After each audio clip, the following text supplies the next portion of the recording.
त्वं शान्तिकरीं ब्रह्मणीं ब्रह्मणोऽप्यां सर्वलोकपुनोतिं च पुनामामि सदा शिवां मङ्गलं शोभनं शुद्धं निष्कलं परमङ्गलं विश्वेश्वरीं विश्वमातां चण्डिकां प्रणमामहम् सर्वं देवमयीं देवीं सर्वलोकभयापहं ब्रह्मेशो विष्णुनमितं प्रणमामि सदा बिन्धस्तां बिन्धनीलं दिव्यस्थाननिवासिनीं योगिनीं योगजननीं चण्डिकां प्रणमामहम् ईशानमात्रं देवविश्वरी विश्वरूप्रियां प्रणतोऽस्मि सदा दुर्गा संसारवातारिणीं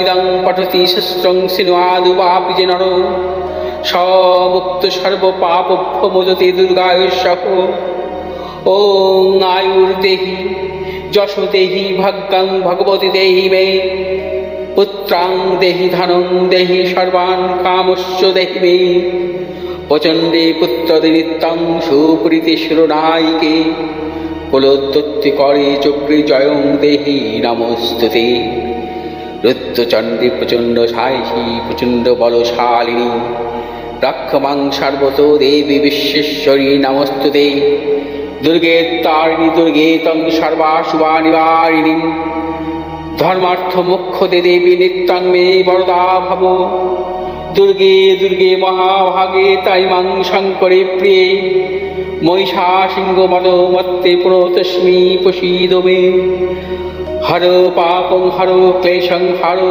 शोकं हरात्मकं हरो रोगं हरो क्षोभं हरो मारि हरि प्रिये। नमस्कार, আমি পণ্ডিতজি ভিঘুষী জাতক। আজকের পর্বে আপনাদের স্বাগত জানাই। আজকের পর্বে ফল হারিণী অমাবস্যাকে উপলক্ষ করে আপনাদের 10টি মূল্যবান টোটকা বলবো, যা সঠিকভাবে করতে পারলে নিশ্চিতভাবে বহু সমস্যা থেকে মুক্তি পাবেন। 1. এই ফলহারিণী অমাবস্যার দিন গঙ্গায় স্নান করতে হবে। গঙ্গা না পেলে পুকুর বা যে কোনো জলাশয়ে ডুব দিয়ে স্নান করতে হবে। 2 নম্বর, তারপর অমাবস্যা তিথিতে যখন থেকে শুরু হবে ঠিক তখন থেকে মৌনী ব্রত শুরু করতে পারেন।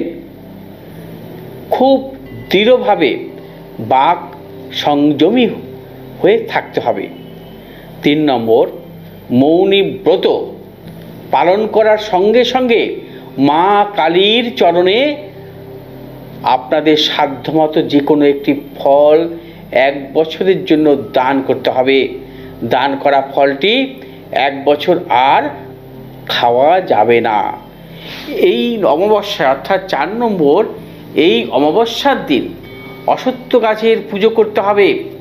অশ্বত্থ গাছের পুজো করার একাধিক গুরুত্ব রয়েছে। অশ্বত্থ গাছে পুজো করলে বিভিন্ন গ্রহের দোষ থেকে মুক্তি পাওয়া যায়। জন্মকুণ্ডলিতে যদি চন্দ্র মঙ্গলের দোষ থাকে তাহলে কালো তিল, দুধ ও গঙ্গা জল সহকারে অশ্বত্থ গাছের পুজো করলে খুব ভালো ফল পাওয়া যায়। 5 নম্বর, এই দিন মা কালীর সঙ্গে সঙ্গে শিবের পুজো করতে হবে। নিয়ম অনুসারে পঞ্চামৃত দিয়ে শিব ঠাকুরের পুজো করতে হবে। পঞ্চামৃত আপনি নিজেরা বানিয়ে নেবেন। দুধ, দই, ঘি, মধু এবং চিনি সহযোগে। 6 নম্বর, এই দিন পুজো হয়ে যাওয়ার পর কোনো গরিব দুস্থকে বস্ত্র ও খাবার দান করতে হবে।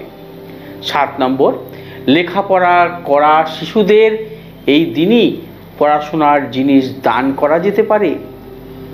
8 নম্বর, ফলহারিণী অমাবস্যায় দেবী কালীর উদ্দেশ্যে একটি নারকেল নিবেদন করে লাল কাপড়ের মুড়ে বাড়ির উত্তর পূর্ব কোণে অর্থাৎ ঈশান কোণে রাখুন, বাস্তু দোষ দূর হবে।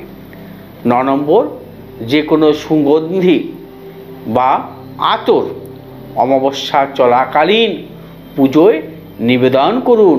ওই সুগন্ধি বাড়িতে ছড়ালে অশুভ শক্তি দূর হবে বা শরীরে দিয়ে শুভ কাজে গেলে সফলতা আসবে। 10 নম্বর, একটি লাল কাপড়ে ময়ূরের পালক দিয়ে হলুদ দিয়ে নিজের মনস্কামনা লিখে দেবী কালীর উদ্দেশ্যে নিবেদন করুন এবং পরদিন জলে বিসর্জন দিন, মনস্কামনা পূর্ণ হবে।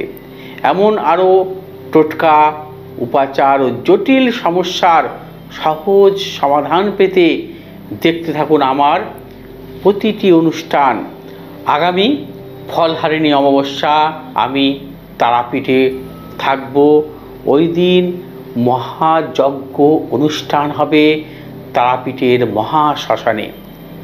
আপনারা উপস্থিত থাকতে পারেন এবং আপনারা অনলাইনের মাধ্যমে আমার সমস্ত লাইভ অনুষ্ঠানটি আপনারা কিন্তু দেখতে পারেন। আমার এই যে মহাযজ্ঞ অনুষ্ঠানটি সরাসরি সম্প্রচার হবে অ্যাস্ট্রোচক্র ভৃগুশ্রী জাতক ইউটিউব চ্যানেলে এবং ভৃগুশ্রী জাতক ফেসবুক লাইভে।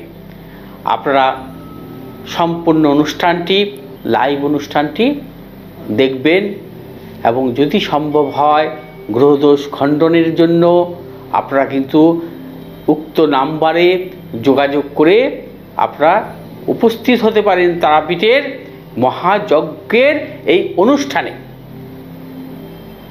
আপনারা অবশ্যই উপস্থিত থাকবেন এই আশা রেখে আরেকটি কথা বলবো, যদি আমার এই ভিডিওগুলো আপনার ভালো লাগে শেয়ার করবেন, লাইক করবেন, সাবস্ক্রাইব করবেন, পাশে থাকা বেল আইকনটি টিপে সাবস্ক্রাইব করবেন যাতে আমার পরবর্তী ভিডিওর সমস্ত নোটিফিকেশানগুলো আপনাদের কাছে চলে আসে।